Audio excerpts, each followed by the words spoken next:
Okay, chapter prisms. Textbook problem. First problem. The base of a prism is an equilateral triangle of perimeter 18 cm and its height is 5 cm. Calculate its volume. ഇതാണ് first question. അപ്പോൾ ഞാൻ കഴിഞ്ഞ വീഡിയോയിൽ problem solve ചെയ്തപ്പോൾ പറഞ്ഞതുപോലെ തന്നെ നമ്മൾ question തറവായിട്ട് വായിക്കുക. ആൻസറിൻ്റെ ഒരു 50% ക്വസ്റ്റ്യനകത്ത് തന്നെ കാണും.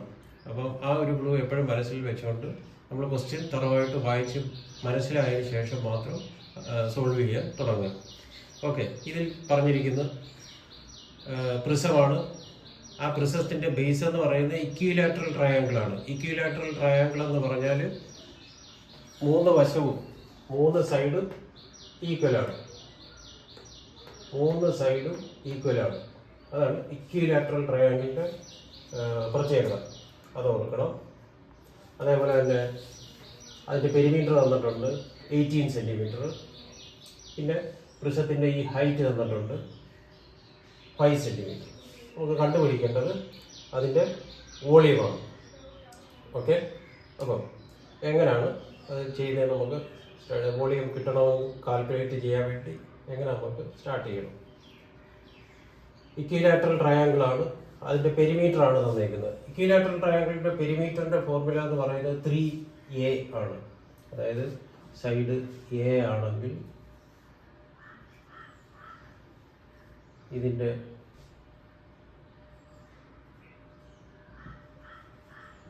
പെരിമീറ്ററിൻ്റെ ഫോർമുല 3a ആണ്. 3a ഈക്വൽ ടു നമുക്ക് തന്നിരിക്കുന്നത് 18 cm. അങ്ങനെയാണെങ്കിൽ എ എന്താണ് നമ്മുടെ സൈഡ് ഈക്വൽ ടു 18. 3 ഇവിടെ മൾട്ടിപ്ലൈ ചെയ്തേക്കാണ്. അതുകൊണ്ട് ഇവിടെ കൊണ്ടുവന്ന് ഡിവൈഡ് ചെയ്യുന്നു. നമുക്ക് എത്ര കിട്ടി? 6 cm എന്ന് കിട്ടി. അപ്പോൾ സൈഡ് 6 cm ആണ്. സൈഡെല്ലാം 6 cm കിട്ടി. ഹൈറ്റ് 5 cm ഒന്നും അവർ തന്നിട്ടുമുണ്ട്.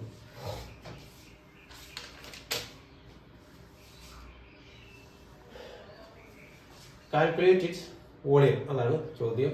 അപ്പോൾ വോളിയം കണ്ടുപിടിക്കുന്നതിന് ആദ്യം നമ്മൾ ബേസ് ഏരിയ കണ്ടുപിടിക്കണം. ബേസ് ഇക്വിലാറ്ററൽ ട്രയാങ്കിൾ, അതിൻ്റെ ഏരിയ എന്ന് പറയുന്നത്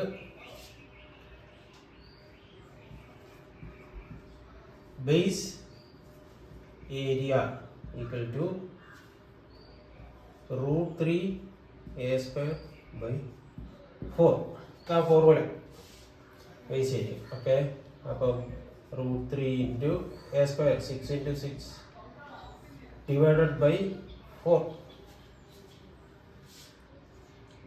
ഇതാണ് formula. Equal to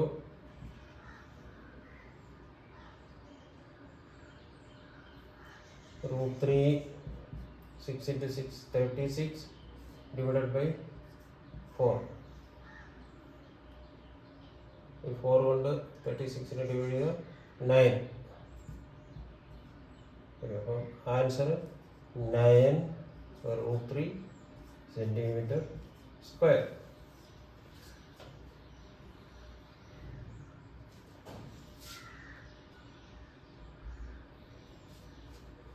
base area കിട്ടി.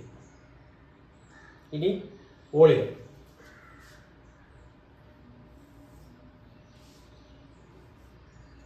Volume equal to base area into height ആണ്.